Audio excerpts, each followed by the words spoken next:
Hey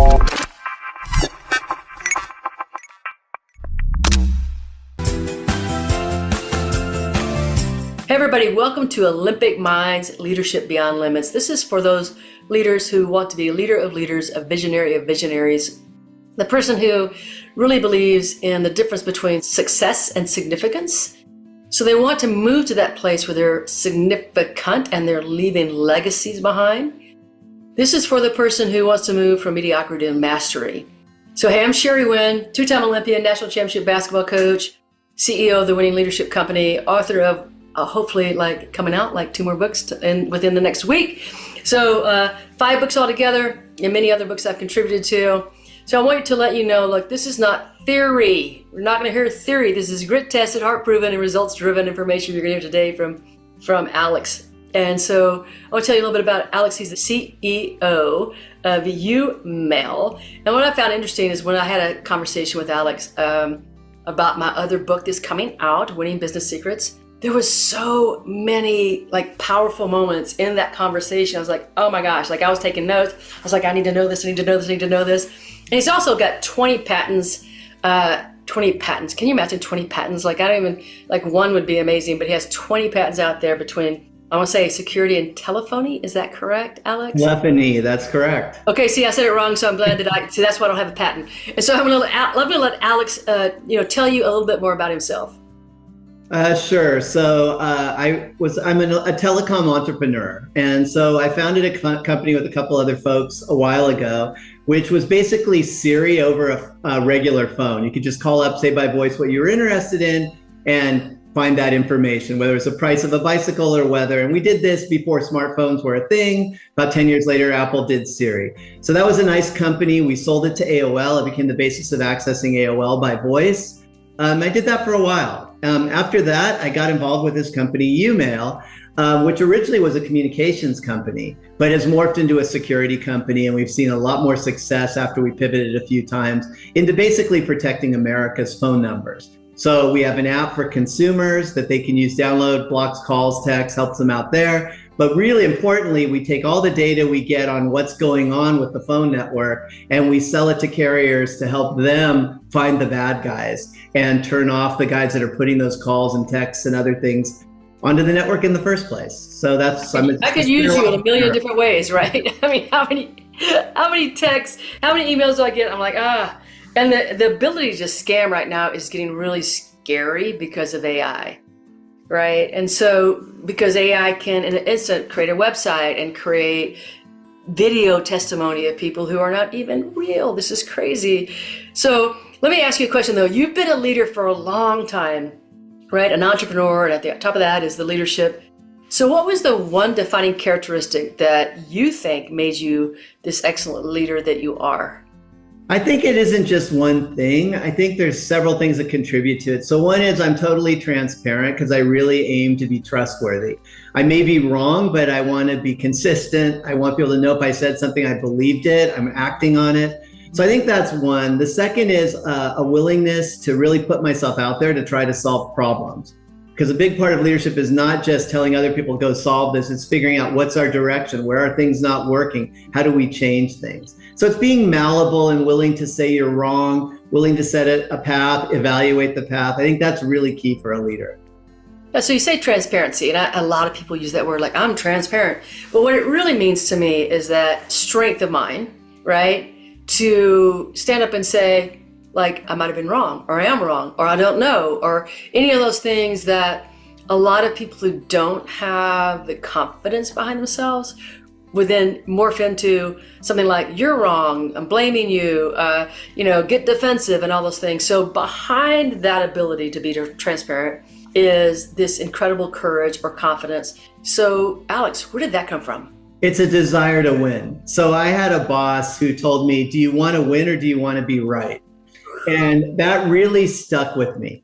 It's like the people you describe who keep arguing about why they did the right thing are trying to be right. But a lot of times the evidence is showing you're wrong and you're not going to win if you keep doing the wrong thing. And so I really want to win. I don't want to do something that ultimately, it can have lots of failures along the way, but ultimately it has to be positive, made a difference and succeed. That's winning. And you can't do that unless you're upfront about saying when you're wrong. like a lot of companies pivot, right? And pivoting is this interesting thing. We were doing this and we decided to go do this other thing, and that was a lot better. But by definition, you failed with the first thing. That's why you had to pivot. And so as a leader, you need to admit that. It's like, this was our plan. We tried to do this. Here's 5 reasons it didn't work. However, here's a couple things we see that are really interesting that will help us go in a better direction and why this other direction is better. Now let's go do that. And I think nobody expects perfection. It's just dealing with imperfection. I like that. I like 2 things. They don't want or desire perfection. What they're expecting is somebody who can admit, like, this is the direction we're going, didn't work out. Like, they want that person who has the capacity to do that. And also I just loved it. Like, do you want to win or do you want to be right? And I think, Alex, like, so many people don't even know that most of their struggles, literally most of their struggles, come from their need to be right. So, they're fighting over something that in the big scheme of things, not a big deal. I was right. Oh, but the company lost. Okay, but I was right. So, I think that realization is understanding that your ego cannot be in charge. You have to have an ego to be a leader, but it can't be controlling everything, right? And that's the real key thing. It's like, we want to win. This is our plan. Is the plan working? If you can't legitimately look at that and answer the question and be able to say no, and here's why it's not working, and here was why I was wrong, you can't ever fix it. Yeah. And so that's the really key thing. Your ego's got you, leading people. That's fine, but you've got to realize you're not perfect, and you're going to make mistakes, and you've got to correct them. Yeah, see that. I mean, this is one of the things. I mean, if you're not an athlete, you didn't grow up with this, but as an athlete, after every game, what do? We watch the game film. And you break it down, right? Here's where we're good. Here's the things we did wrong. Here's how we got to improve. This is where you're great. I mean, it was a consistent, like, it's that testing, kind of, everybody likes to test now. Well, that's what it is. Like, how will you know if you don't review, if you don't have those moments to say, what are we doing well? What are we not doing well? What do we want to keep doing? What do we want to stop doing? Where do we need to change? I mean, this is the essence of leadership, isn't it? Is to continue to ask questions about where you are and where you're going. That's a key. And the other thing is to actually have said exactly where you want to be so you can measure your progress against that. So for us, it's like, did we get a certain number of users with a certain amount of advertising dollars? Did we get a number of customers? Did the customers stick around? What's our growth rate? There's tons of numbers and things that stare you in the face. Are we succeeding or not? We think we're going to do this. We're not doing that. Why not? Where's it going wrong? You have to look at that. And like you said, it's almost like after action reviews. What did we do in the past month? We launched this product feature. How did it work? It didn't do what we expected, but look at this nice little nugget. And then you have to go, what is this nugget? Let's go work on the nugget, and that's the essence of finding the mistakes, finding the victories, and pushing on where you're winning. Yeah, it means you have to look at the data. There's no way, if you're not looking at the data, you don't know anything. You just don't know what you don't know, right? I mean, it's like putting on blinders. I'm kind of trying to drive a car. Well, that's not going to work very well. And I think there's our leaders who do that, right? They want something so much, and they have this vision of what they want, but they're not measuring, are they getting there? And they're not looking at why we're not making progress. And sometimes it's like also being a writer, right? So when I write things and then, my editor goes, oh, that whole chapter doesn't work. And you're like, oh, but that's my baby. I worked on it so long and so hard, I can't get rid of it. And I think you have to be willing to go, well, okay, I worked on it long and hard and I had this great vision, but it didn't work. So next, what's the next step? What's the next process? What's the next thing? It's funny you mention that because I'd written some textbooks when I was younger. And when I did the first one, I had this vision of, okay, I'm going to sit down. I've got my notes. I'm organized. I'm going to write it. It'll all be great. And I even read the first chapter I wrote and went, wow, this is bad. And it took me 5 or 6 iterations till I got it to where I could show it to someone else who would then say, wow, this is bad. But after a while, you learn from that process, right? But you have to be prepared to just say, this is a first step. And I view that almost everything you do as a company, this is a step. We're not at the end point. We're not running through a finish line. This is a step. We want this step to try to move us in this direction. So is that a good direction? Is it a good step? What happened? And so one of the things you talk about, I think, and right now you're really discussing this or showing this in a manner that everybody needs to hear, which is this is about the journey. Like, we all think it's about the end point. And I thought that way for a long time, like, well, now I get there, it's like you'll have arrived.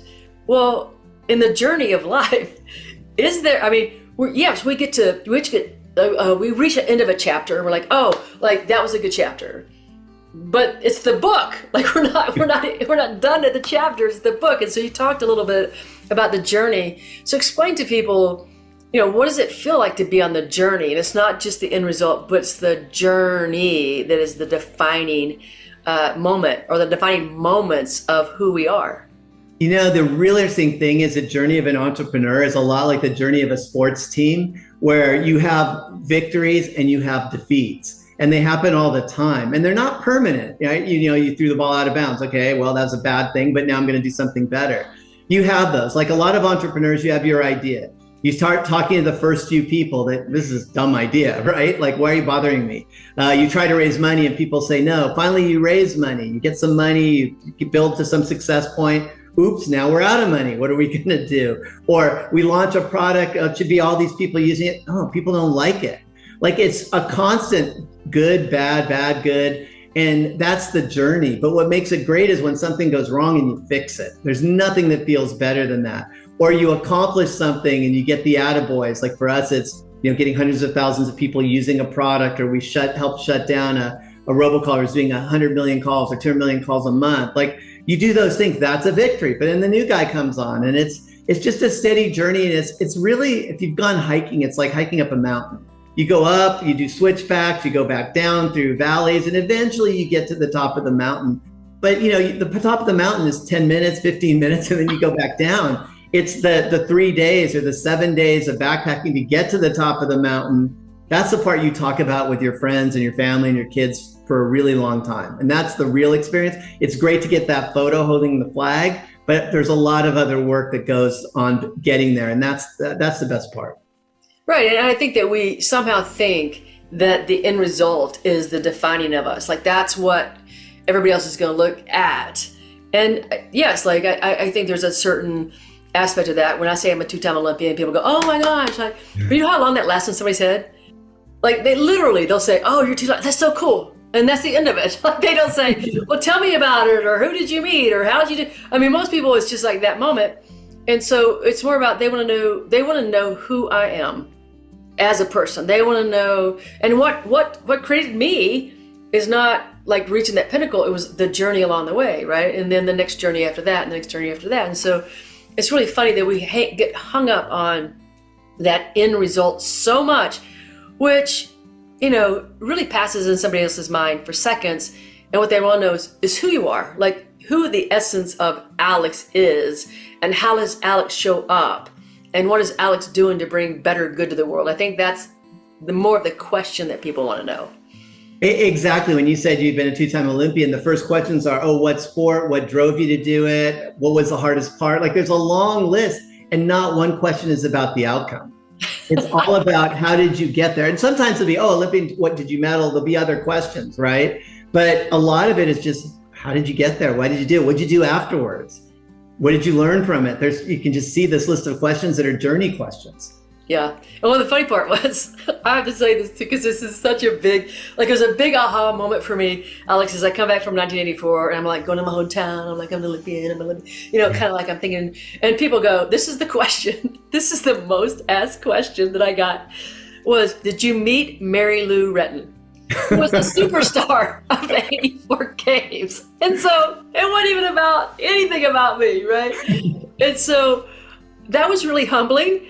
But also perspective, it puts it in perspective, doesn't it? Like it's so much, when we talk about leadership, we talk about like you own your own company, or you're the CEO of a company or whatever. And that's, for other people, for that moment is something big, but for your team members who work with you every day, that's not what's most important in their head. Absolutely not. They're on a journey, right? That's the thing, is they're doing work. They're coming in. What are they going to do? What are they trying to do? What's the point of it? What are they going to do next? Why are you doing it? Those are all the things they're asking, right? Okay, you're the person who's the boss. Well, you're going to give me answers to all this. You're going to help me along the way. You're going to make sure that the company is funded and growing and I have exciting things to do. That's your job. But I'm on a journey to do these other things and get something out of it. Right. So as a CEO, you've been an entrepreneur, so I know you've had challenges. I know you've gone through some major challenges. So what is it that drives you through that? Like, is there a philosophy? Is there a belief system? Is there something that helps you when some massive thing comes up, right? And you're like staring you're looking at it. And I know what I do. My first thing is, I'll never get through this. That's my first thought. Now, my second thought is a lot better, right? But what is what do you hang on to, or what kind of belief system, what do you have within your toolkit that says, oh, we'll find a way through this? I think I view it as a problem. I view crises or challenges as problems to be solved, which immediately gets me thinking, okay, what's the definition of the problem? What does it mean to have solved the problem, like the goal? And then what are the next steps I need to do? So I'll give you a good example. I've had a number of companies, these are a number of times with my companies where they're running out of money. Like, you're trying to build a company, you're hiring people, you hire in advance of getting revenue if you want to grow. And so you're sitting there going, oh, well, we've got money for 60 days. We can't get any more money. Our backers said, nope, you figure it out. That is a crisis, right? Because you've got teams of people counting on you, and their families and their kids, everybody's counting on you. You've got customers who've signed up for you, counting on you. What do you do? So what you don't want to do is run into a little corner and crawl up in a ball. You have to say, okay, well, what do I want to do? I want the company to survive this. So what does that mean? Well, I have this much cash coming in. I've got this much cash going out. I now have a problem. How do I lower the cash going out to the cash coming in and make that work, right? And so now you're focused. Now you get the whole team focused on that. And it may be that as part of that, some people are going to get laid off. There's nothing you can do. It may be that if you put in some money, somebody will change, but it becomes a problem. And the great thing about when something is a problem and you're working on a solution is it's tunnel vision. And that gets all the doubts out of the way. It's just, what's the next step? What's the next step? And you get everybody thinking the same way. Right. And we've had multiple times where we've had stuff like this, or contracts canceled. You have to have that problem-solving mindset. And you have to say, oh, well, what I want to be is a super well-funded company that, billions of dollars coming in. It's like, you have to be realistic. It's like, well, look, we think we can get this much money now, not what we thought we needed. With that, what does the world look like? And you put a plan together. And I find that the minute you start attacking it from what is my plan, everything else goes away. And so you may hit challenges doing that, but you're taking action, you're moving forward. It's like if somebody's shooting at you, you don't want to be standing there going, oh, what do I do? It's like, duck, okay, where do I need to get to? And what's the path to get there? Right. It's not a fun journey, but that's what you go through. And I think just the fact I view the world a little bit like an engineer, as problems to be solved, right, helps out tremendously. Well, you can't be in the problem and the solution at the same time, right? So your mind can't have two opposing thoughts and hold two opposing thoughts at the same time. It's got to narrow it down and function in on one thing. And so when you get uber focused, right, and your focus is directly on what you want, like this is what we want versus what you don't want, then you're focused on the problem and you're focused on moving forward. And so you're going to get traction in that effort. Whereas people who are constantly they're only thinking, oh my gosh, like this is like, we'll never get out of this. This is going to be so hard. There's no, like, you're still in the problem. You never moved from the problem to the solution, and you've got to get in the solution mode. You've got to get in the focus mode. So I think that, your engineer brain is very helpful in that.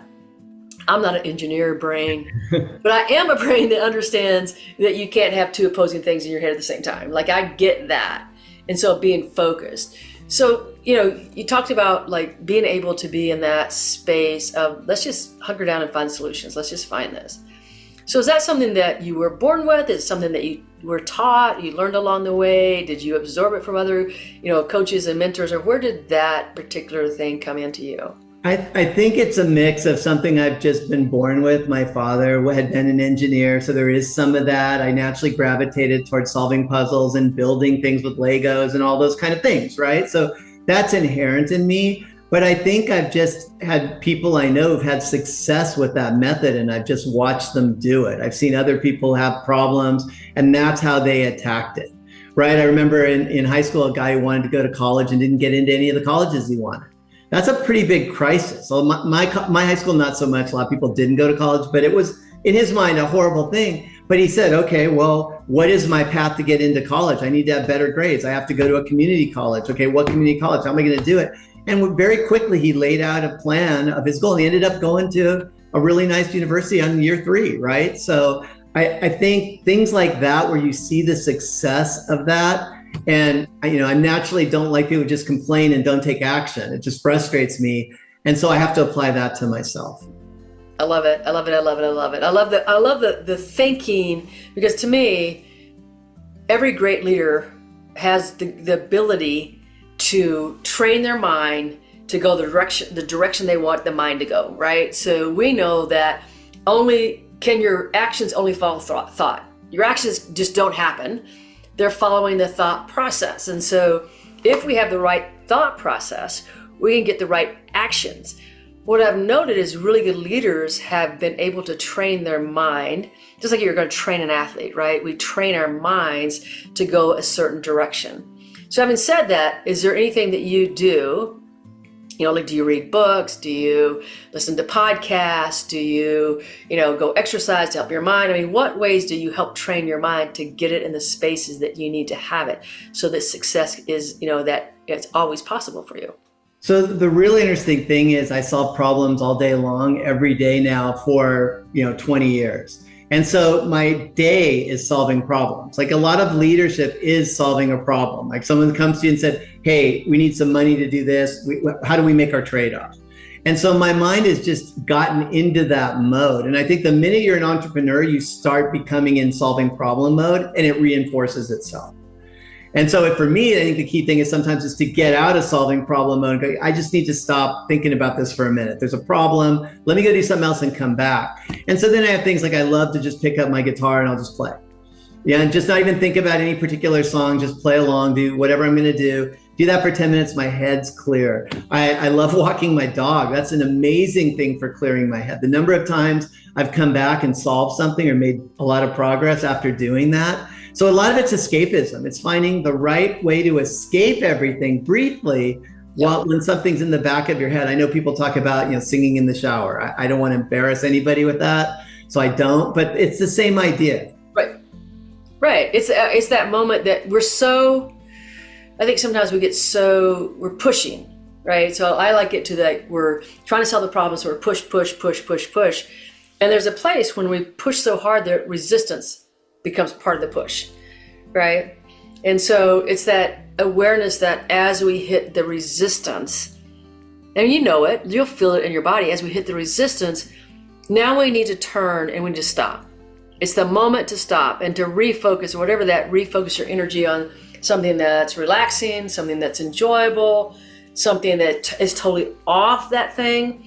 But what I've seen many people do is they don't have this awareness that they're in resistance, right? And so they're like, well, I just have to fight through it. And I think that when we fight, it's actually creating more of what we don't want. I think you're absolutely right. And I think it ties down to people don't always know when they're stuck, right? Like, that's the key thing is, like, there could be this big fence in front of you or big wall, and you're just pounding on the wall and you're stuck because you're not making any progress. And you don't go, well, let me back up 5 feet. Oh, well, the wall only goes 3 other feet. I'll go around it. And I think that's a big problem because you just get so hyper-focused, which is good and bad, but you're so hyper-focused on trying to solve something, you can't back up for a minute. And the other thing that people have struggled to do, and that I find when I get away from screens and I'm just guitar playing or doing something else, is I'm willing to back up from what is the problem I'm solving. Like, is my problem actually to go through this wall at this point, or is my problem to get 10 feet on the other side, right? Because then there's a lot of options. And so I find myself relaxing a bit. And when I relax myself, it relaxes my brain, which relaxes the problems the brain's thinking about. And for me, that's really helpful. So I'd encourage people, just if you feel like you're stuck, you are, and back up, do something else, and then ask yourself, what is the problem I'm trying to solve? And be open to maybe it's a different problem. I think that's so beautiful because, I coached college basketball for 23 years, and I would see players, because I heard this, no pain, no gain. And so they would believe that they had to push themselves even harder to get to the end result. And I was like, we need to push lighter. You need to be in a better space because you're pushing so hard, you're trying too hard. And now you've got yourself in a very resistant place and you can't see. I mean, literally, like, there were games I was like, oh, we're just trying too hard. We're trying too hard.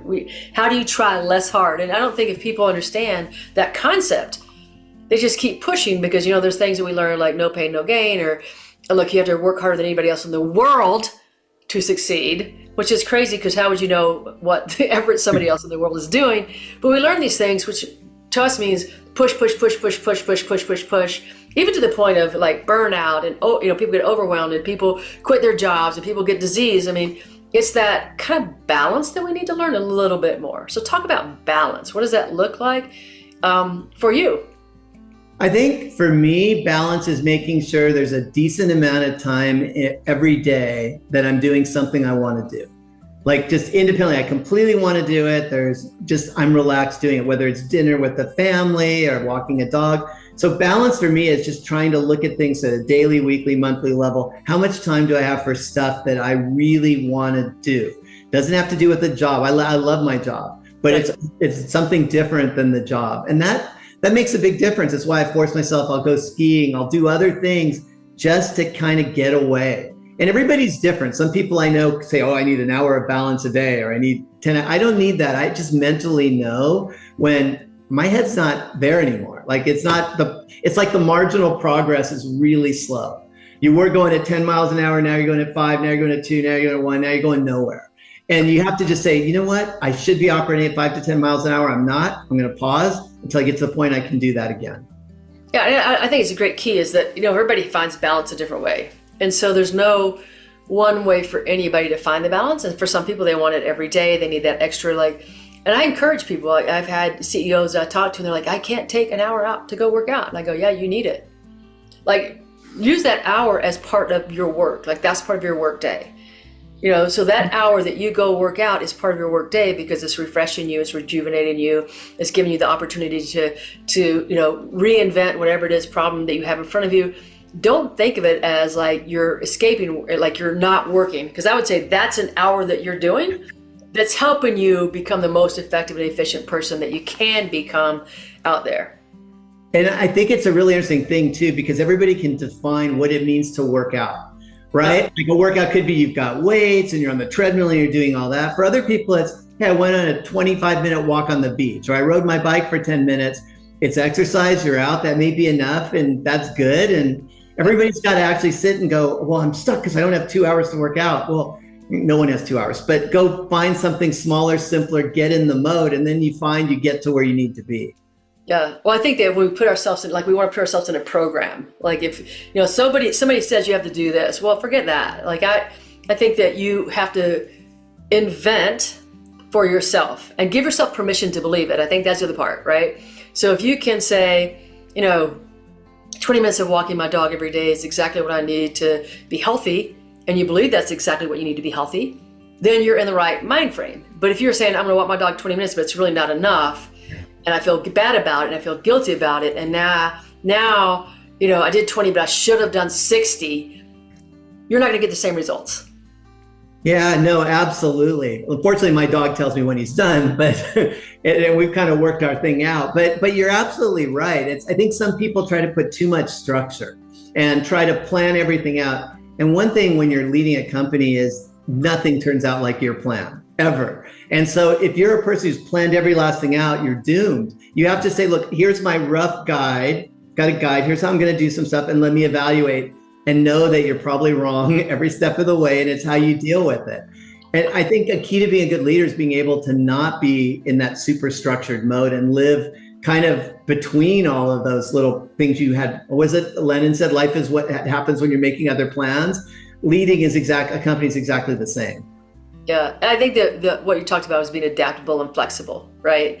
I mean, you have to have a direction. You have to have a North Star. That's you can't have a company if you don't have a direction, a North Star. Everybody's lined up or going the same direction. And, at any time there's going to be detours. And you can't sit there and be mad at a detour. That's part of the process. How do we adapt to this? How do we find a way around it? How do we sit in it? If we have to sit in an hour, how can we sit in it and be comfortable for the hour of, when we can't go, oh, we lost all this time. It's like, you have to understand that moving forward is always being in that flexible flow of things. And the more comfortable you are with the flexible flow, the more likely the flow is going to go the right direction. That's right. And know that you've planned, you've worked, you've gotten ready to handle what's going to happen. I do a fair amount of speaking and things at conferences. I've had people who ask me, like, how are you comfortable up there? Like, what do you do before? How do you prepare? And I go, well, there's two kinds of preparation. There's before the conference, I put my slides together, I put my topic together, I did a bunch of homework, right? What I want to say and what I want to get out of it. When I'm at the conference, the last thing I do is even think about my talk. Like before the talk, I'm talking to people, I'm hanging out, oh, there's the bell, I got to go up. And that's really key because it forces the preparation early. I'm not sitting there a minute before a talk going, oh, what am I going to say? What was I supposed to say on slide 2? Like, you can't do that. So I think it really helps to have that attitude everywhere. Right. I agree. I think that it's the preparation. So the preparation for me, like, oh man, I was always a super prepared coach. My players often tell me, like, you prepare us like more for a game than most professors prepare us for that final test, right? We're always prepared. We know what we need to do. We know the keys of the game. We know that if we do the keys of the game, they're going to win the game. We know, like, without a doubt. And then they also know that in the game never is going to flow like you thought it was going to flow. So we would often say to people, to our players, like, we'd say this, like, you know what the keys to the game are. We practice for them all week long. And the game is always unpredictable because we're going to have that player that we prepared for that we said she can't make a 3-point shooter. And all of a sudden she nails 3. Well, now we have to defend differently. We can't just keep saying, and I actually saw coaches do this. Don't defend her. She's not a 3-point shooter. And they nail like 7. I'm like, look, she's only a 3-point shooter for that game, but for that game, we have to play that way. So even though there's a large preparation on one end and we feel really comfortable, I think the other part was feeling comfortable about not knowing what was going to happen, like being comfortable with that piece too, right? Because if you're on stage and you're speaking, somebody might ask a question that you weren't prepared for. The lights might go out, the microphone goes out, the PowerPoint doesn't work, like all of it. But because you're super prepared, I think that allows you to be more in the flex mode. It's funny. What taught me that was actually not being a leader. It was the first time I was ever going to be a TA for a class. And I was so scared of getting in front of a class. I think I was like 21 at the time. I prepared copious notes of exactly what I was going to say for this hour. I was leading a discussion. I had all this stuff written down. I'd planned it. I knew what I was going to say. I had my notes. I could use them. Well, what happened was it rained really hard going from my apartment to the class, and everything got soaking wet, and I couldn't use any of it. I'm soaking wet, right? I'm walking completely wet, and I just told everybody, well, I had all these notes planned, so we're just going to have to see how this goes. And it was the best I ever did. Because in my head, I'm like, okay, what was I supposed to do first? Oh, yeah, I'm going to cover this topic, right? So let me introduce you. And that taught me that one experience was like, it was all the prep. I had so much prep, I didn't even need notes. I needed nothing. I could just do it.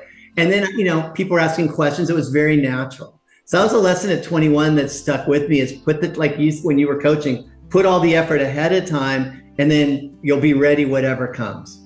Yeah. I mean, I think the preparation is the key because the preparation is what gives you confidence.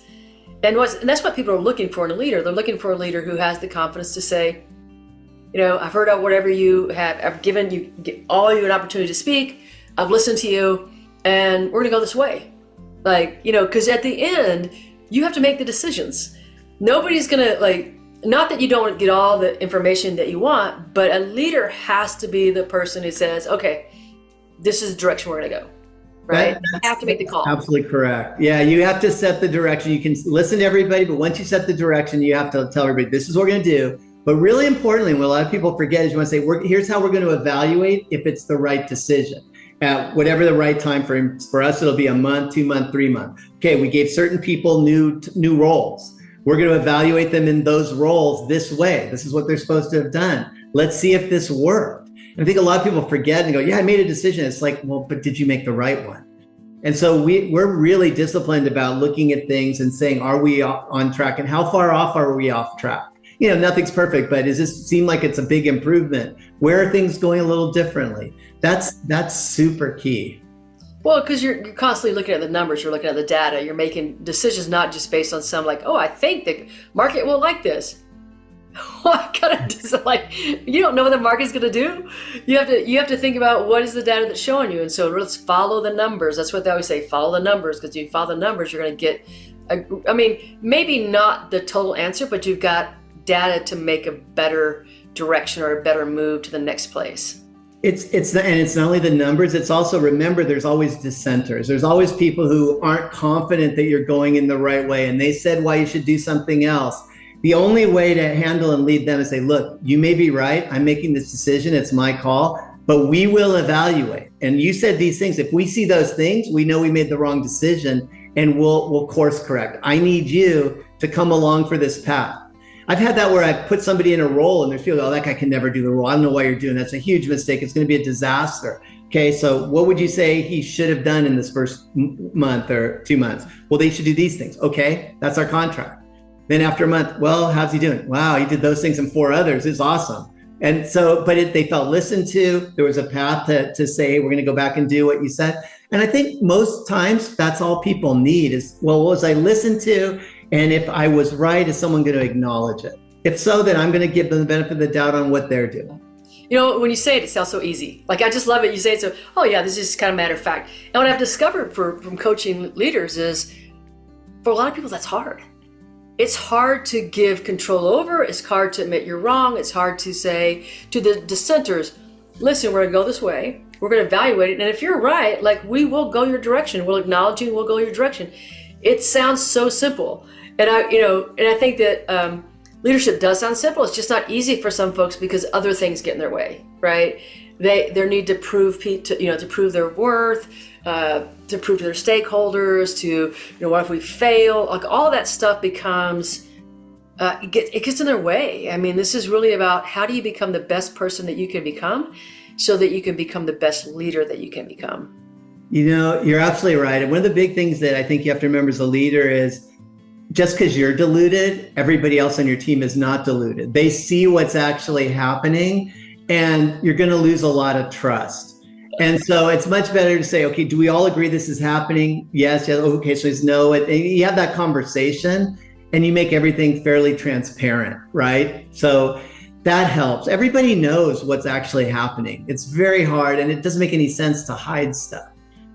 Yeah, but again, like I just, when I was young, I was like, I have to know it all. I've got to, to listen to me, they all have to know that I know it. And later in my career, I was like, okay, what do you guys think? I mean, it was just like such a different pivot. And, I found that people took more ownership of the team. They felt better. They were more motivated. They played better and all that kind of stuff. And that truly, like any of the things I talk about in terms of, athletic teams applies to teams of any kind. Right? I mean, because it's a team, and team dynamics are team dynamics no matter what. And so you have to think about what creates a good team dynamic. You're absolutely right. And that actually brings up one of the things I've realized was a weakness in my leadership style, which is hogging the ball, right? So it's like, you really want something to work. Somebody's not doing it. It's like, I'm going to take that. I'll just do it and make it go. And I've really had to force myself over the last 6 months to a year to just stop doing that and have the conversation. Hey, you know what? You need to pass the ball. You need to do whatever it is. You've got to be doing your job. I can't be jumping in and doing it. And it's like, I can help you. I can do things, but you have to ask for help. You have to say what it is. We have to agree that I can fulfill this for everybody. And that's been the hardest thing for me to do. It's just sometimes you let the ball go out of bounds, right? Like, you let somebody make a mistake and you see it coming. And as long as it's not too bad, I find that people really learn from that. And just letting that happen is really hard. It's like parents with kids, right? You have to let your kids fail. Well, you can't rescue all the time. If you rescue, then you're making them less powerful, right? So as soon as you step into rescue, then they go, oh, Alex can do it. He'll do it for me. And they do less and less and less and less. And so, exactly. Yeah, the comfort zone becomes really small. And it's like, I'm just going to do the next step. I'm going to do the next step. No, now you own this, and I'm not going to save you. And come back with a plan and let me know when you're falling behind. And it's been a real challenge. I think I'm there, but it's taken 6 months to a year, a very conscious effort to just step back. So I love what you had a consciousness, you had a conscious awareness, right? I mean, this is the thing about great leaders is they have this conscious awareness of things that they need to improve on, and they're unafraid to A, admit it, and to B, to do something about it. Because it's just, I think as we age, we think we know who we are. I mean, this is the thing people always say, like, you talk about self-awareness. I lived with myself for 45 years. You think you don't know? I know who I am. I'm like, okay. So I'm still discovering things about me, and I'm in my 60s. I'm still like uncovering. I'm like, how did I not know that about myself? How did I not know? But I think that great leaders are the ones who are like willing to really dig down into what's still in front of them that's an obstacle. How can they improve and get beyond that?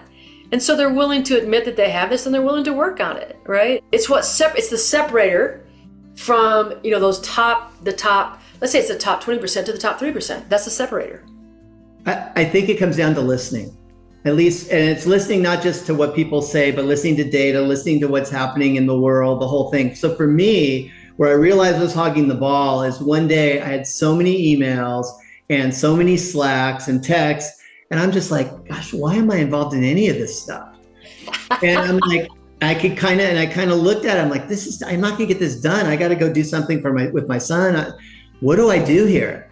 And that kind of opened my eyes to, okay, I'm clearly encouraging this. I want people to talk to me, but they're having me make decisions they shouldn't. They're having me address, okay, there's something wrong. Like, it wasn't obvious exactly the hogging the ball thing right away, but that there was a problem I needed to solve just came from that moment. And, I think it was listening to that. I didn't just go, let me just delete all the email. Okay, good, problem solved. It was like, okay, what's going on here? And, I think that's key everywhere. When people say something, at least listen. You may not agree, but give them the real listening of what they're trying to get across. And if there's data of some kind, listen to it. And I think that can be a learned skill. Like, you can learn to listen by just counting for 5 seconds before you talk, right? Like in a meeting, like that's just 1, 2, and you'd be surprised there's no gap. Somebody else filled it. It's learnable, but I think it's something you have to want. You have to be willing to listen. Leadership isn't just talking, it's listening and then having the conversation and leading the conversation. Exactly. And it all comes back down to that moment of, I think, that your strength to have the self-reflection and to admit to yourself, like, okay, I've got all these emails. So what's the common denominator that I'm having all these emails? Oh, it's me. Like, it's that moment of like not blaming other people, but really looking at it in terms of self-reflection and going, well, then it's me. So if it's me, how do I solve the problem? Like, the coolest thing is to recognize that it's you.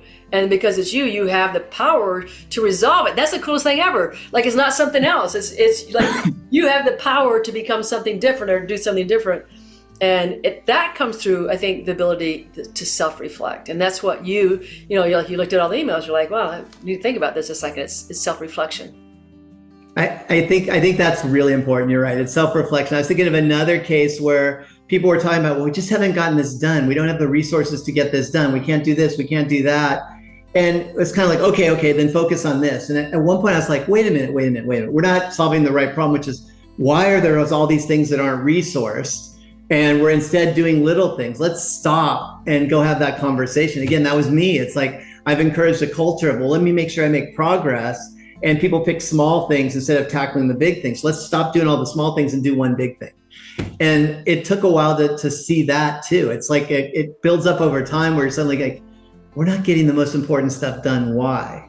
Mm-hmm. Right? Well, I guess we don't have any research. Well, no, that's not true. We have 80 people at the company, so something's wrong here, right? So it takes a while to see that though, because it's like little things, and then all of a sudden you're looking at stuff going, hey, there's a pattern here. Well, I think that's the key to learning something is the pattern. What's the pattern telling me, right? What is the pattern about? And that's what people, when you go through life, you're gonna have life patterns, right? So for some people, it might be that you're in your 4th marriage, right? So, and you're like married to the same kind of person, and you're like, wait a second, there's a pattern here. Like, I keep getting remarried and I'm still not happy. Well, okay. So the thing to fix is you, right? It's not that the other person might not be contributing somehow, but why do you keep getting the same kind of things? Like, that's the patterning that we need to pay attention to. When pattern shows up, if we pay attention to the pattern, we have a really huge capacity at that moment to make a huge leap in our wisdom. You're so right. It reminds me of a story. It was one of my old professors told me, which is he started by saying people always go look where the light is. And then I go, well, why not? There's a light, you can see stuff. He goes, well, let me tell you a story. There's a drunk who lost his keys and he's walking around looking for the keys under the street light, and everybody's helping. They said, well, where did you drop your keys? Oh, over there somewhere. Why are you here? Well, this is where the light is. And that has stuck with me for a really long time. Like if you're just constantly going in the same pattern, you need to look somewhere else. There's something else. You're looking for your keys, not where you drop them. Exactly. So Alex, this has been phenomenal. I mean, I just love it. I love it. I love it. If there's one thing that you want listeners to know that we haven't covered, what would that be? So I think the big thing is that if you want to go do something, go do it, and just realize it's not going to be a smooth sailing sort of thing. So you have to decide, what do I really want? What's my first step? And am I committed to taking a bunch of other steps and dealing with problems? You can't plan it all out, but that shouldn't ever prevent you from trying to go after something you think you might really want. Yeah, I think, I always dreamed of being an Olympian when I was a kid. And if anybody would have told me every step I would have had to take to get there, I would have never done it. Like there's just no way that you would have ever done it. You have to have some idea and a belief system that goes with the idea, and then be able to make adjustments along the way. But if you knew everything that you had to do, just think about it. If you knew everything that you would have had to done to be a successful entrepreneur, and it would have all been laid out in front of you, you would have been so overwhelmed. You'd be like, yeah, never mind. I'm not going to do that. That's just crazy. Exactly. I might as well just take a salary job, do something I kind of like, and someone else has all these worries. But in the satisfaction, there is some huge satisfaction when you climb a mountain, or you go in the Olympics, or we had a ski racer that took our kids out at Whistler one day as a private guide, and he told my son, he said, my son said, I was in the Whistler Olympics. I really loved it. It was all my family. And my son goes, well, how'd you do? What position are you coming against? Well, I crashed. And I said, oh, that must have sucked. He goes, my family saw me. I raced, I practiced, I made the Olympics. That moment sucked, but not everything else. And I thought that was such a compelling way to look at things. I think we all have to remember the moment sucked, but not everything else. And you're going to have so many good times along the way. Pick something you want to go after. Know it might be hard. Try it out. So Alex, this is great. If somebody had a question, like at the end of this, and they're like, oh man, I'd like to ask Alex one more question, how would they reach you? Through LinkedIn? Yeah, LinkedIn is great. I'm on Twitter as Malibu Alex. I'm Alex at YouMail. I don't mind letting people know. I don't think the spam bots are going to take my email address from your podcast. I'm happy to help people with their thoughts and talk to people. This has been amazing. So folks, look, you're learning from some of the best of the best of the best. So please take the moment to share with other people so that other people have access to this wonderful information. And so everybody, hey, have a winning day, and we'll see you next time. Bye now.